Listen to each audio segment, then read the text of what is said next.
Olá, pessoal. Sou eu novamente, a estagiária Viviane Marques, e nós vamos iniciar a terceira semana do sexto bimestre, vai do dia 7/6 até o dia 11/6.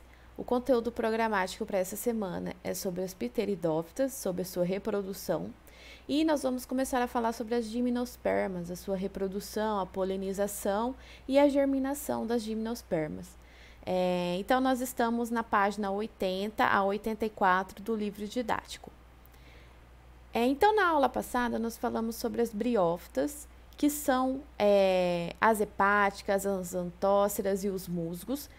As briófitas, elas são plantas avasculares, que elas não possuem o sistema do xilema e do floema, e são plantas consideradas de porte pequeno. Então, como nós vimos, as briófitas elas não possuem os tecidos verdadeiros. Então, elas levam esses nomes de filóides, rizóides e cauloides. E as briófitas elas são dependentes da água para reprodução. Para dispersão na sua reprodução, elas usam os esporos. E nós vimos também que as briófitas elas possuem duas porções, o gametófito e o esporófito. Então, o gametófito das briófitas é a fase mais duradoura. É a fase que ela faz a fotossíntese, a fase sexuada e a fase haploide. Já no esporófito, é a fase temporária dessa planta. É a fase em que não ocorre ali a fotossíntese, a fase assexuada e a fase diploide. Já que a gente já falou das briófitas, né, que nós vimos na aula passada, então agora nós vamos começar a falar sobre as pteridófitas. Então, durante os anos, apareceram novas características, né, nas plantas. E nas pteridófitas ocorreu ali a aparição dos vasos condutores de seiva, o xilema e o floema. Então, aqui a gente tem as samambaias, que é um exemplo de pteridófitas, que tem tubos para a condução de nutrientes e seiva. Além, né, dessas pteridófitas, elas possuírem o caule e folhas maiores do que as briófitas. Então, as pteridófitas são vegetais vasculares que possuem raiz, folha e caule diferenciados e com funções específicas. Elas são o primeiro grupo de plantas vasculares que surgiu na superfície da Terra. Os fósseis dos precursores das traqueófitas são chamadas de traqueófitas porque elas possuem o xilema e o floema e que tem como principal elemento do xilema e do floema uma célula chamada de traqueide. Então, elas são chamadas de traqueófitas. E elas datam de 420 milhões de anos atrás. Então, acredita-se que em algum momento da era paleozoica, entre 542 a 251 milhões de anos atrás, a geração esporofítica de uma traqueófita produziu um novo tipo de célula, a traqueide, a qual está presente em todas as traqueófitas e compõe o tecido vascular do xilema. Então, lá na era paleozoica, acredita-se, né, que naquela geração esporofítica de uma planta briófita, uma planta sem o sistema condutor, produziu esse tipo de célula, essa nova célula diferente ali, a traqueide. E aí deu o surgimento desse sistema do xilema e do floema. Então, a célula, a traqueide, é o principal elemento condutor da água do xilema nas pteridófitas e gimnospermas. Nas angiospermas, que a gente vai ver na aula que vem, o elemento de vaso é o principal componente do xilema. A existência de um sistema vascular possibilitou que essas plantas atingissem alturas maiores, como é o caso de algumas samambaias arbóreas do gênero Cyathea, que podem atingir mais de 20 metros de altura. Além das samambaias, essas plantas são representadas pelos licopódios, pelas cavalinhas, pelas psilófitas e entre outras. Então, aqui a gente tem uma ilustração de uma célula traqueide. Então, a gente vê que é uma célula alongada e toda cheia de poros.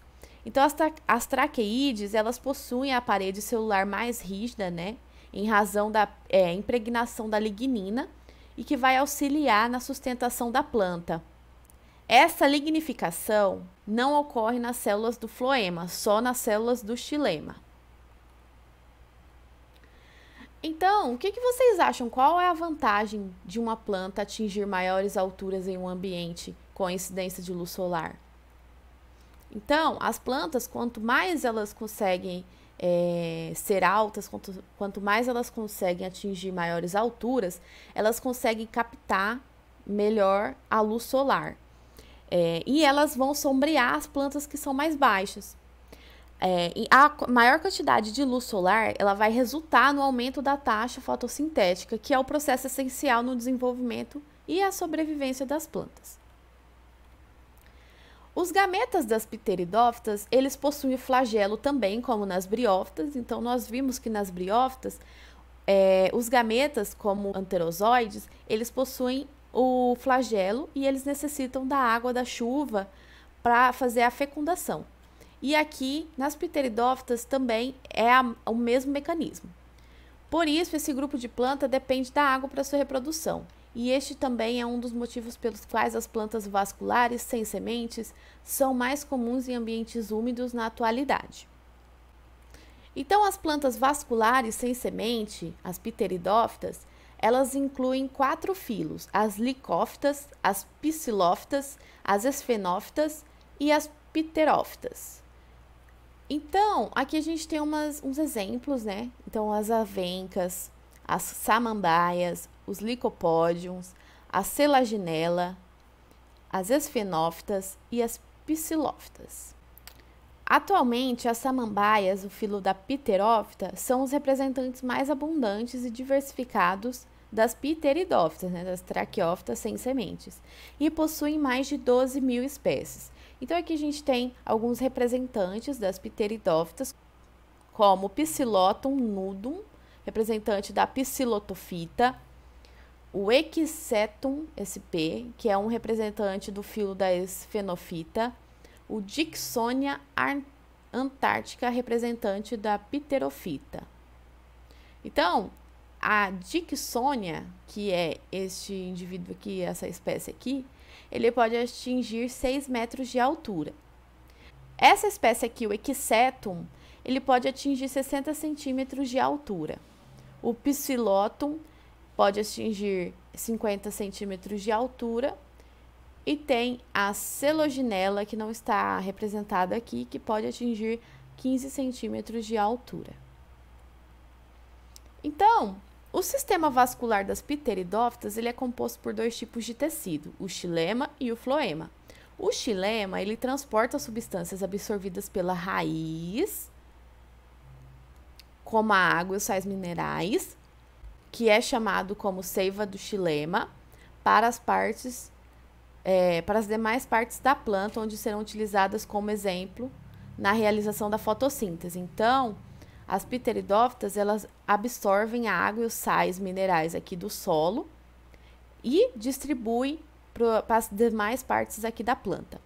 Já o floema, ele é o tecido vascular que transporta açúcares, a seiva do floema, que são os produtos da fotossíntese das regiões de produção, que são geralmente as folhas, ou armazenamento para áreas onde as substâncias serão utilizadas ou armazenadas, incluindo as raízes.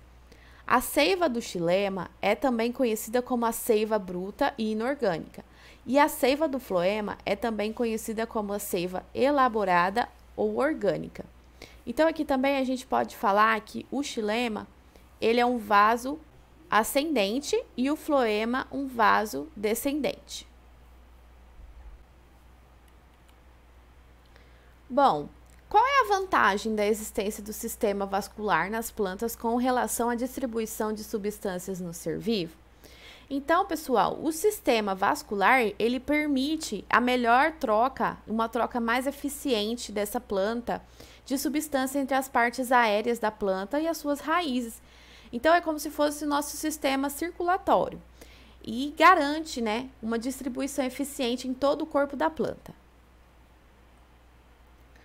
Aqui nós temos um pouquinho da morfologia das pteridófitas. Então, aqui a gente tem o esporófito da pteridófita, que é um esporófito de samambaia, a geração mais duradoura e vascular, E o gametófito, que é chamado de prótalo ou prótalo, também de uma samambaia aqui representada, a geração menos duradoura e avascular, autótrofa, ou seja, ela faz a fotossíntese e independente do esporófito, ela não depende do esporófito para sobreviver. Então, aqui a gente vê que tem uma diferença das briófitas. No caso das briófitas, a fase duradoura era o gametófito, e aqui a fase duradoura é o esporófito. Então, olha, vamos ver aqui um pouco das partes do esporófito. Então, aqui a gente tem a folha, as raízes, o rizoma, que é o caule, o báculo, que são folhas jovens, elas ficam assim enroladinhas, os folíolos e os soros, que a gente vai ver mais para frente. Um zoom, as imagens com zoom dessa estrutura. Então, vamos falar agora sobre a reprodução das pteridófitas. Então, nas pteridófitas, o esporófito ele é dominante em relação ao gametófito. Ele não depende dela para sua nutrição, como a gente viu lá nas briófitas. Então, trata-se de uma estrutura permanente, que apresenta grande diferenciação anatômica e morfológica. Já o gametófito, ele é pequeno, raramente apresenta mais de 1 ou 2 centímetros de altura.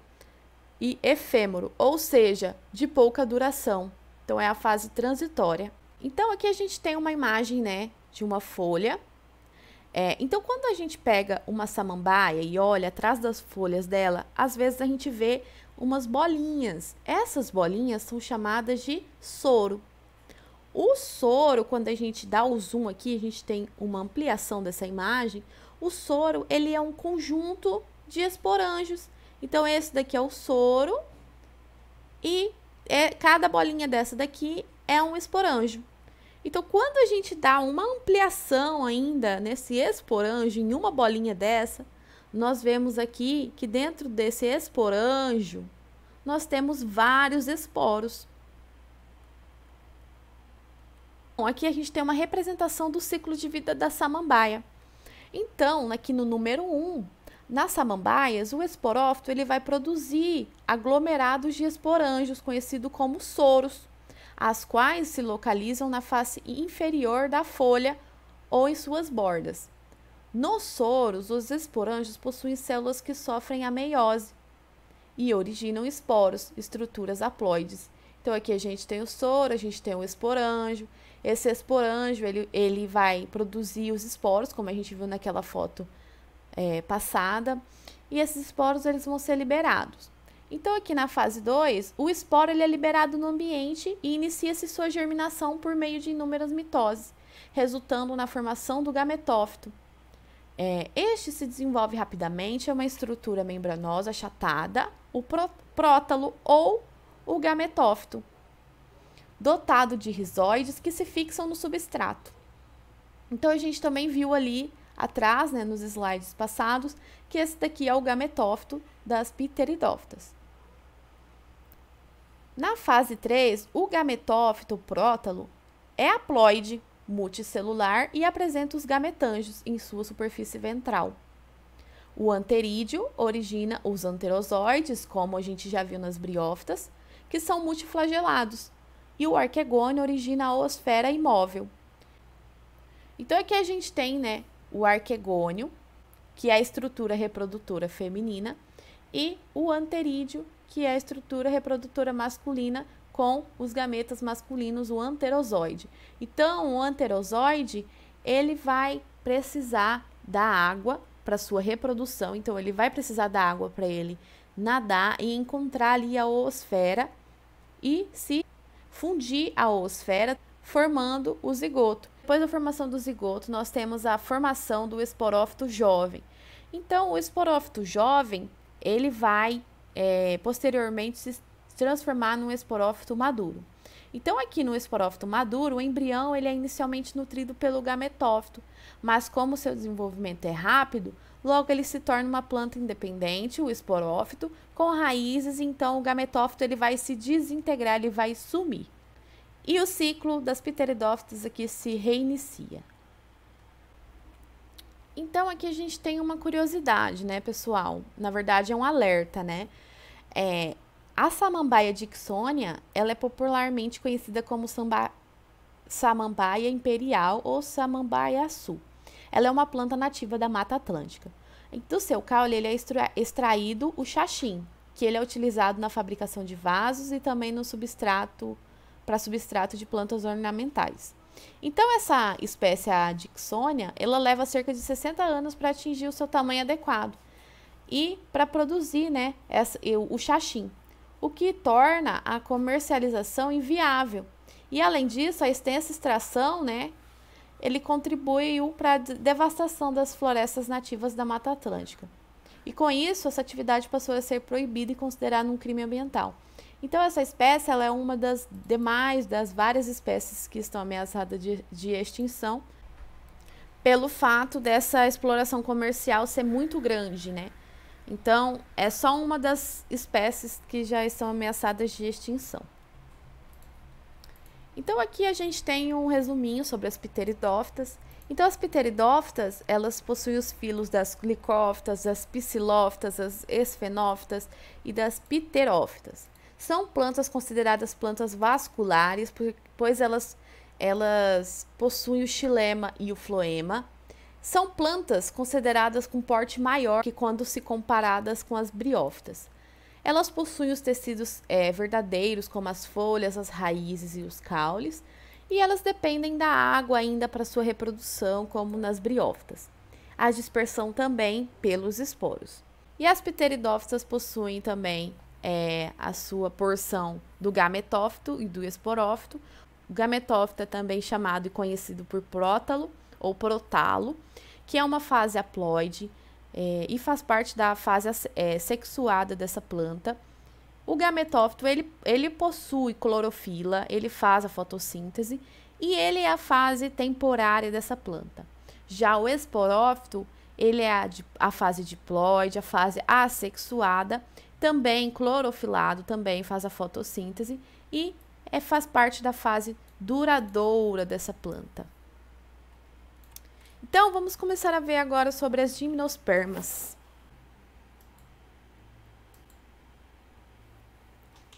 Então, nós vimos, né, as briófitas, nós vimos as pteridófitas e agora a gente vai ver sobre as gimnospermas.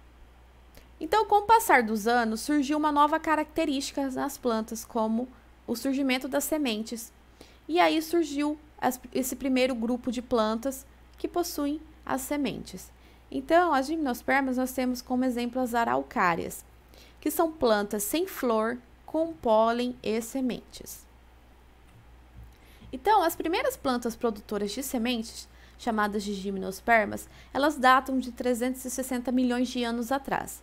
Na época do seu surgimento, ocorreram mudanças climáticas muito bruscas na Terra. O clima tornou-se mais seco e frio, prejudicando as briófitas e as pteridófitas. Esse clima favoreceu no desenvolvimento de espécies de gimnospermas, plantas mais resistentes que se tornaram um grupo vegetal dominante durante o período Mesozoico, entre 251 e 65,5 milhões de anos atrás. Então, hoje nós vemos que, por exemplo, no Brasil, que as gimnospermas elas são presentes principalmente na parte sul, né? Na região sul do Brasil. E por que o novo clima terrestre ele prejudicou a existência das briófitas e das pteridófitas? O que vocês acham? Então, essas plantas elas dependiam da disponibilidade da água para se reproduzir, como a gente já havia dito. E a maioria delas não suportava a escassez da água no ambiente. E isso eram as características desse novo clima terrestre, que acabou prejudicando as briófitas e as pteridófitas, viabilizando o surgimento das gimnospermas. Então, o surgimento das gimnospermas trouxe novidades evolutivas, como a presença da semente e do grão de pólen. A semente proporcionou proteção, pois o embrião ele estaria envolvido em um tecido nutritivo e por uma casca. E o grão de pólen ele possibilitou que a planta se reproduzisse sem depender da água. Este grupo representou a conquista do ambiente terrestre pelas plantas. Então, as briófitas e as pteridófitas, elas necessitam, né, da água para sua reprodução. Já aqui nas gimnospermas, elas não precisam da água para sua reprodução. Então, elas conquistaram de vez o ambiente terrestre. As gimnospermas são um grupo de plantas vasculares com sementes e sem flores, ou seja, elas possuem xilema e floema, sementes, mas elas não possuem as flores. Então, as sementes são chamadas de nuas porque elas não possuem o fruto para proteção dessa semente, como no caso das angiospermas que a gente vai ver na aula que vem. Os representantes das gimnospermas podem atingir grandes alturas, chegando a ultrapassar 100 metros, como é o caso das sequoias. Apesar de atualmente existirem apenas cerca de 750 espécies de gimnospermas, ainda é possível encontrar grandes áreas terrestres cobertas por esse grupo de plantas, como as florestas de coníferas, no hemisfério norte, e as florestas das araucárias aqui no Brasil, que também é conhecida como a floresta ombrófila mista.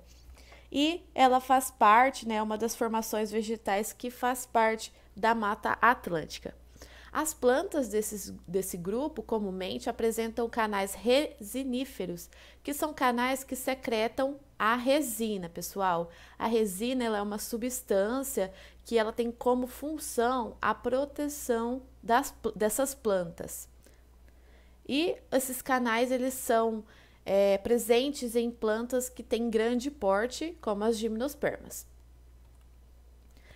Diferentemente das briófitas e das pteridófitas, que produzem apenas um tipo de esporo, chamado de homosporia, como a produção dos esporos masculinos, os anterosóides, que a gente viu nas briófitas e nas pteridófitas. As plantas vasculares com sementes, elas são heterósporas, ou seja, elas vão produzir diferentes tipos de esporos. Então, vai ter a produção dos esporos masculinos, conhecidos como micrósporos, e a produção dos esporos femininos, chamados de megásporos, em dois tipos diferentes de esporângios, como o microesporângio, que vai produzir, né, os esporos masculinos, e o megaesporângio, os esporos femininos. Então, a gente tem que sempre lembrar que quando nós temos microesporos, microesporângios, isso aqui está relacionado com a produção de esporos masculinos, que é chamado de micro. Já no feminino é chamado de mega, que são esporos maiores. Esses esporângios são agrupados em estruturas especializadas e bissexuais, ou chamadas de cones ou estróbilos. Aqui a gente tem uma foto de um estróbilo, que são pinhas. São formados por folhas modificadas em torno do esporângio, organizados em um eixo. Eles podem estar presentes em uma mesma planta, denominada monóica, como a gente já viu, o mesmo pinheiro, a mesma árvore, a mesma araucária, ela pode ter tanto estróbilos femininos como estróbilos masculinos, e quando a gente fala aqui que é dioica, quer dizer que uma planta ela só vai ter estróbilo masculino e só outra planta vai ter os estróbilos femininos. Nas gimnospermas, o megasporângio é envolto e protegido por um tecido do esporófito, o tegumento, o qual, juntamente com o megasporângio e o seu esporo, formam o óvulo. Após a formação do embrião, surge ao seu redor um tecido nutritivo, aqui, como a gente vê aqui. Então, aqui no meio a gente tem o embrião e envolto aqui do embrião tem esse tecido nutritivo, destinado à sua nutrição durante o seu desenvolvimento. Todo óvulo origina a semente. Então, esse daqui, a semente, o pinhão, né? Na verdade, esse aqui é uma semente de pinhão. Ele é originado após a fecundação do gameta masculino com o gameta feminino. E esse óvulo, ele vai virar a semente, ele vai se transformar na semente. Então, aqui a gente tem sementes de pinhão formados pelo esporófito jovem, embrião, pelo tecido nutritivo e pela camada protetora, a casca. Então, essa camada aqui marrom, meio avermelhado aqui do lado de fora é a casca. Então, os estróbilos masculinos, eles consistem em um eixo que comporta microsporófilos. Essas folhas especializadas contêm os microesporângios, onde são formados os grãos de pólen. Esses grãos de pólen apresentam duas alas, como bexigas de ar. Essas formações são muito eficientes no transporte do vento desses grãos. Então, aqui a gente tem um grão de pólen já formado, né? Aqui a gente tem os sacos aéreos, que são bexigas de ar e facilita no transporte desse pólen pelo vento. E aqui a gente tem a formação do grão de pólen. Então, aqui a gente tem a célula-mãe. Essa célula-mãe ela vai sofrer a meiose. Quando sofre a meiose, ela vai originar 4 células filhas, que são chamadas de micrósporos. E esses micrósporos, eles vão se desenvolver e se formar ali o grão de pólen. O grão de pólen, ele vai apresentar células no seu interior, como a célula protalar, que vão sofrer a degeneração, a célula germinativa, que vai dar origem mesmo ao gameta, e a célula vegetativa, que vai dar origem ao tubo polínico. Já aqui no feminino, então, nós temos uma pinha, né, um cone feminino. Essa pinha, ela vai ter essas folhas aqui diferenciadas. Essas folhas diferenciadas, elas apresentarão no seu interior óvulos ou megasporângios. Esse óvulo ou megasporângio, ele possui ali dentro uma célula-mãe. Essa célula-mãe, ela sofre meiose e origina 4 células filhas haploides. 3 dessas células, elas vão se degenerar e vai ter só uma célula que vai ser a célula funcional. Essa célula funcional, ela vai ser chamada de megásporo, ou seja, esporo feminino. Então, aqui a gente tem a micrópila, onde vai ser conectado o grão de pólen e vai surgir o tubo polínico para encaminhar o gameta até a oosfera, que a gente encontra aqui embaixo, dentro da estrutura feminina. Então, a gente ainda tem aqui o arquegônio, a oosfera e o saco, aqui, essa região amarela aqui, ele é chamado de saco embrionário. Então, aqui é um óvulo maduro, pronto para fecundação. Então, aqui a gente tem os estróbilos, ou pinhas. Então, aqui a gente tem um esporófito. No caso aqui, nós temos 2 esporófitos que são dioicos. Então, cada um apresenta um tipo de sexo. Aqui nós temos o cone masculino. Então, nesse cone masculino vai ter aquela célula que vai sofrer a meiose, vai formar os esporos, os grãos de pólen. Então, aqui a gente tem o grão de pólen com seus sacos aéreos, que facilita na locomoção no ar. Então, esses grãos de pólen, eles são levados pelo vento. E aqui, vamos voltar aqui agora no esporófito feminino. O esporófito feminino tem o cone, tem a pinha ali, com as estruturas femininas. Essas estruturas femininas também apresenta ali a célula-mãe. Essa célula-mãe, ela vai sofrer meiose, vai transformar em 4 células filhas. As 3 células filhas que não são funcionais vão sofrer a degeneração. E a célula que é funcional vai dar origem ali à oosfera. Então, no encontro ali dos grãos de pólen levado pelo vento, esses grãos de pólen eles vão formar esse tubo polínico, que vai direcionar os gametas masculinos até o óvulo para ser fecundado. Então, aqui a gente tem, né, a formação, depois da fecundação, a gente tem a formação do embrião. Após a formação do embrião, o óvulo feminino, ele vai se transformar no que nós conhecemos como semente.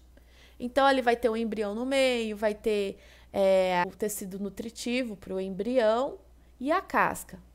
Então, quando esse embrião, essa semente, ela cai num solo ali que o ambiente esteja favorável, ela vai germinar e vai dar origem a uma nova planta.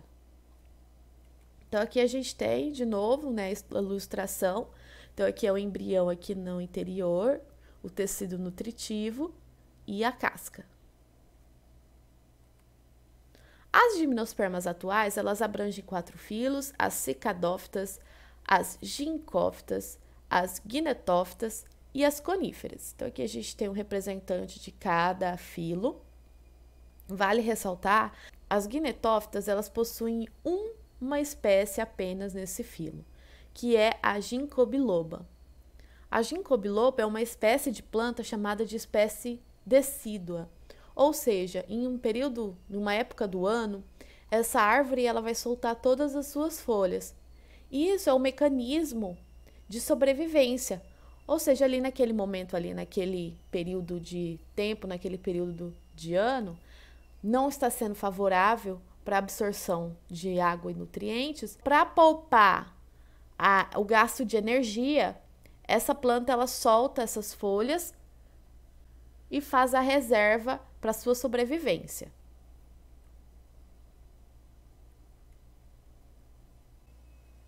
As coníferas são as representantes mais numerosas, compreendendo mais de 550 espécies. Dentre elas, as sequoias e os pinheiros. Então, aqui a gente tem duas representações, né? Então, aqui a gente tem uma sequoia gigante do filo das coniferófitas e aqui a ginkgo biloba, que é o único representante do filo da ginkgofita.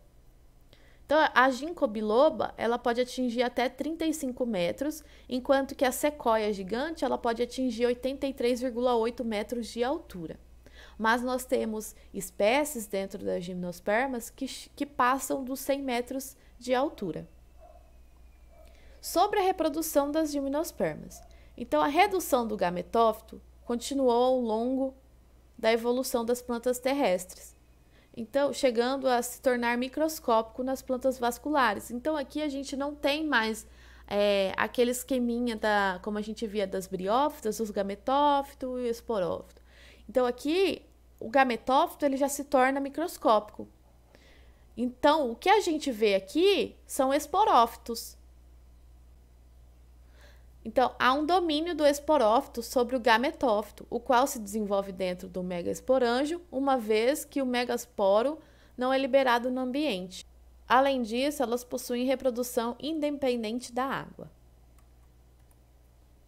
Então, aqui a gente tem um ciclo, né, de vida do pinheiro.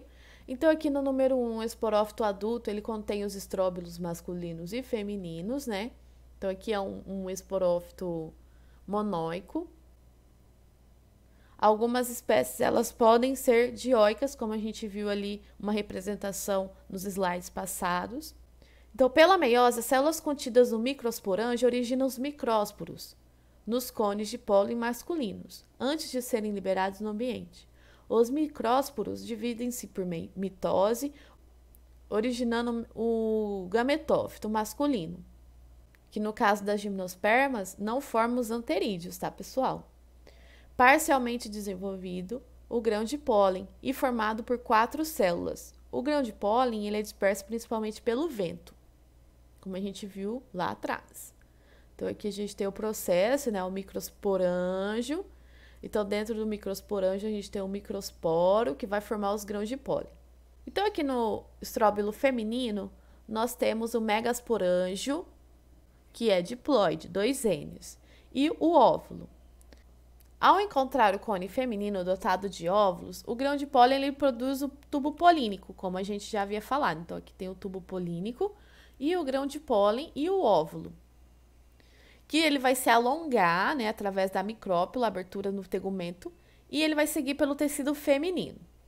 Em paralelo ao alongamento do tubo polínico, ocorre a meiose do megasporângio, dando origem a 4 megásporos, 2 dos quais apenas um é funcional, como a gente havia falado. Então, tem a célula-mãe ela dá origem ali a 4 células filhas pela meiose. As células filhas que não são funcionais, elas vão sofrer a degradação e vai sobrar apenas uma célula que é a funcional. O megásporo funcional fica retido no interior do megasporângio e origina o megagametófito, que contém o arquegônio, formador das zoosferas. Ao mesmo tempo, no interior do tubo polínico são formadas 2 células espermáticas, que atuam como gametas masculinos. Então, nessa etapa, o grão de pólen ele já é considerado um grão de pólen maduro. quando o tubo polínico ele alcança o gametófito feminino, as células espermáticas são liberadas no gametófito feminino. Uma delas degenera e a outra une-se à oosfera, que ocorre ali a fertilização. Então, aqui a gente tem as células espermáticas, o tubo polínico e a oosfera. Então, ocorre ali a fecundação, a fertilização e a formação do embrião. Então, o zigoto resultante da fertilização, ele vai dividir-se várias vezes, formando o embrião, o esporófito jovem, o qual fica dentro da semente e, em condições ideais, ele vai germinar e dar origem a um novo esporófito adulto, dotado de estróbilos, as pinhas, masculinos e femininos. Então, aqui a gente tem todo o ciclo. Aqui, o esporófito jovem. Polinização e germinação nas gimnospermas. O processo de transferência do grão de pólen, o gametófito masculino, ou o gametófito feminino, recebe o nome de polinização. No processo das gimnospermas, o principal agente polinizador é o vento, e este processo é denominado anemofilia. Após a formação do embrião, então aqui a gente tem a liberação de grãos de pólen, né, em pinos, essa espécie Pinus silvestres. Os grãos de pólen podem apresentar adaptações anatômicas que facilitam o seu transporte pelo vento. Após a formação do embrião, ele entra em estado latente, ou seja, cessa o seu desenvolvimento. Enquanto isso, a semente ela amadurece e é liberada no ambiente. Então, cerca da metade das espécies das coníferas, elas possuem os tecidos macios e carnosos associados às sementes. Então, favorece na dispersão pelos animais. A partir disso, sobre as condições adequadas, ocorre a germinação da semente, ou seja, a retomada do desenvolvimento do embrião. As condições necessárias para a germinação envolvem, por exemplo, a maturação do embrião e a permeabilidade do envoltório da semente à água e ao gás oxigênio. As quantidades adequadas de água, o gás oxigênio e a luz solar, entre outras condições. Algumas sementes podem permanecer latentes por longos períodos de tempo.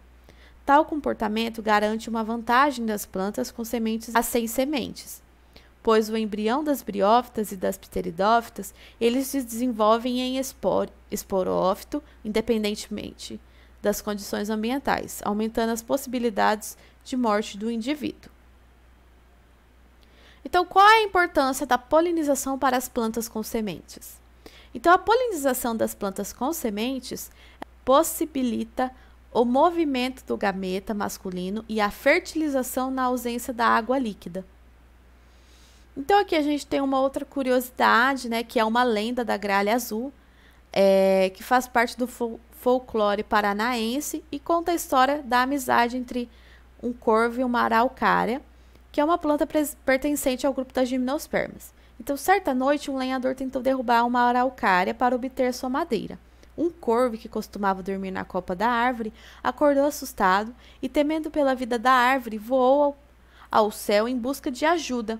Lá encontrou um anjo que lhe designou uma missão de cuidar e defender das araucárias na terra. O anjo também lhe disse que, conforme retornasse à floresta, sua penugem preta se tornaria azul, em gratidão à sua preocupação com a árvore. O corvo retornou tão rápido que a sua cor não mudou por completo. As penas da cabeça e do peito e da parte das costas permaneceram negras, enquanto o resto de seu corpo tornou-se azul. Após a mudança de cor, o corvo passou a ser chamado de gralha azul. Desde então, zela pela sobrevivência das araucárias. A gralha azul, essa espécie desse pássaro, ele alimenta-se dos pinhões das araucárias, principalmente pela espécie Araucária angustifolia, e ele enterra os pinhões para comê-los em épocas de escassez de alimento. Porém, essa ave, ela geralmente não localiza todas as sementes enterradas, as quais elas acabam germinando as sementes e contribuindo para a conservação da espécie dessa gimnosperma. Então, nós vimos que nas gimnospermas possuem 4 filos: as conerophyta, as cicadophyta, as gnetophyta e as gicgophyta. Então, as gimnospermas, elas são consideradas plantas vasculares, pois elas possuem o xilema e o floema. São plantas de porte grande, com tecidos verdadeiros, como as folhas, as raízes, os caules. Elas possuem uma reprodução independente da água, ou reprodução hidroindependente, que é pelo mecanismo do grão do pólen, do tubo polínico. A sua dispersão é pelas sementes nuas, né? O embrião, ele fica presente dentro dessas sementes. A estrutura reprodutora é uma estrutura reprodutora visível por meio lá dos estróbilos, que são as pinhas, né? Então, temos a estrutura reprodutora chamada de megaestróbilo, que é a estrutura reprodutora feminina, e o microestróbilo, que é a estrutura reprodutora masculina. O grão do pólen, ele é considerado o gameta jovem, e o tubo polínico, ele já vai ser considerado ali o gameta adulto. Essas plantas também têm as porções do gametófito e do esporófito. No gametófito é a parte haploide, a fase sexuada e a fase temporária. E o esporófito é a fase diploide, a fase assexuada e a porção mais duradoura dessas plantas. Então, aqui a gente tem uma relação, né, esporófito com gametófito dos grupos de plantas. Então, aqui nós temos as algas, as briófitas com seu gametófito, seu esporófito, as pteridófitas com seus gametófitos e os seus esporófitos, as gimnospermas com seus gametófitos e os seus esporófitos, e as angiospermas, que nós veremos na aula que vem. Bom, vocês deverão dar início às resoluções das atividades 8, 10, 13, 14, 15, 17 e 18, que estão na página 85, 86 e 87 do livro didático. Qualquer dúvida, pessoal, entre em contato com o professor pela plataforma do Classroom e no WhatsApp para vocês conversarem. Bons estudos!